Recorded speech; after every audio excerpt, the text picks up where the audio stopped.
ప్రపంచాన్ని వణికిస్తున్న యుద్ధం ఇప్పుడు 10వ రోజుకు ప్రవేశించింది. ఒకవైపు అమెరికా, ఇజ్రాయెల్, మరోవైపు మధ్యప్రాచ్య శక్తివంతమైన దేశం ఇరాన్. మిసైన్లు, డ్రోన్లు, ఎయిర్ స్ట్రైక్స్, అంతర్జాతీయ రాజకీయాలు. ఈ యుద్ధం ఇప్పుడు ప్రపంచ ఆర్థిక వ్యవస్థనే కుదిపేస్తుంది.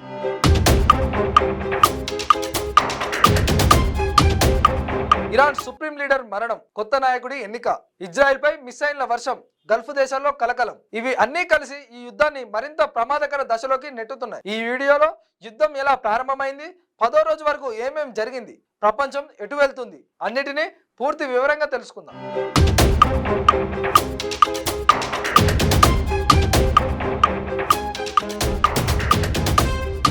ఈ యుద్ధం మొదలైంది ఫిబ్రవరి 28, 2026.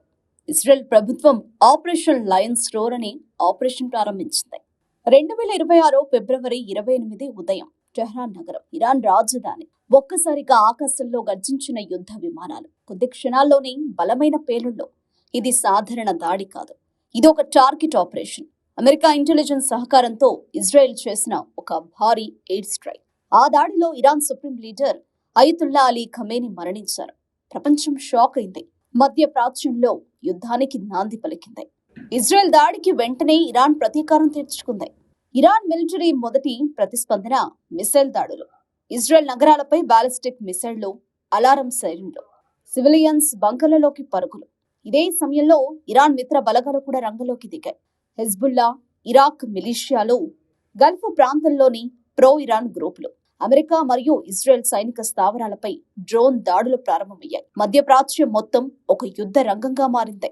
ఈ యుద్ధంలో సైనికులు మాత్రమే కాదు, సివిలియన్స్ కూడా భారీగా ప్రాణాలు కోల్పోతున్నారు. ఒక దారుణ ఘటన ఇరాన్లోని మీనాబ్ అనే ప్రాంతంలో ఉన్న ఒక స్కూల్. అక్కడ జరిగిన ఎయిర్ స్ట్రైక్ లో సుమారు 168 మంది చిన్నారులు మరణించారు అని ఇరాన్ ఆరోపించింది. ఈ సంఘటన ప్రపంచాన్ని కలిచివేసింది. యుద్ధం ఎంత క్రూరమో ఈ ఘటన చెబుతోంది.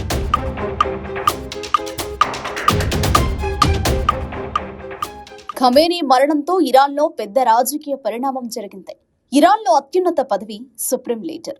ఆ స్థానానికి కొత్త వ్యక్తిని ఎన్నుకున్నారు. అతను ఎవరు? ఖమేనీ కుమారుడు Mustafa Khamenei. Iran assembly of experts ఆయనను కొత్త సుప్రీం లీడర్ గా ప్రకటించింది. ఇది యుద్ధానికి కొత్త రాజకీయ మలుపు ఇచ్చింది.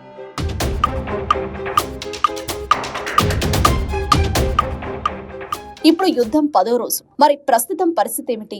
10వ రోజు కూడా మిసైల్ దాడులు కొనసాగుతున్నాయి. ఇరాన్ ఇజ్రాయెల్ పై కొత్త మిసైల్ దాడులు చేసింది. ఇజ్రాయెల్ కూడా ఇరాన్ మిలిటరీ టార్గెట్లపై ఎయిర్ స్ట్రైక్ చేసింది. ఇజ్రాయెల్ ప్రకటన ప్రకారం Iran revolutionary guards air force headquarters ధ్వంసమైంది. ఇది యుద్ధాన్ని మరింత తీవ్రమైంది. ఈ యుద్ధ ప్రభావం ప్రపంచ ఆర్థిక వ్యవస్థపై కూడా పడింది. మధ్యప్రాచ్యం ప్రపంచ చమురు సరఫరాలో కీలక ప్రాంతం. ఈ యుద్ధం కారణంగా చమురు ధరలు $100 పైగా చేరాయి. స్టాక్ మార్కెట్లు పడిపోయాయి. గల్ఫ్ దేశాలు హై అలర్ట్ ప్రకటించాయి. ప్రపంచ దేశాలు ఈ యుద్ధం 3వ ప్రపంచ యుద్ధంగా మారుతుందేమో అని భయపడుతున్నాయి. అమెరికా అధ్యక్షుడు డొనాల్డ్ ట్రంప్ ఆయన ప్రకటన ఈ యుద్ధం ఇరాన్ మిసైల్ సామర్థ్యాన్ని నాశనం చేయడానికి అని చెప్పారు. అయితే ఇరాన్ మాత్రం మేము చర్చలకు సిద్ధం కాదు అని ప్రకటించింది. అంటే ఈ యుద్ధం ఇంకా ఎక్కువ రోజులు కొనసాగవచ్చు. మరి ఈ యుద్ధం ఎటు వెళుతోంది? ప్రస్తుతం 3 అవకాశాలున్నాయి.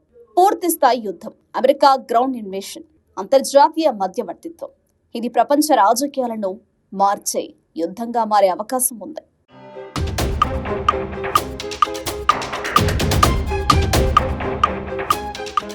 మధ్యప్రాచ్యంలో మంటలు ఇంకా ఆరలేదు, మిసైళ్లు ఇంకా ఆగలేదు. అమెరికా, ఇజ్రాయెల్, ఇరాన్ యుద్ధం ప్రపంచాన్ని ఒక ప్రమాదకర దశలోకి తీసుకెళ్తుంది. ఈ యుద్ధం ఇక్కడితో ఆగుతుందా, లేక ఇంకా పెద్ద యుద్ధానికి దారితీస్తుందా?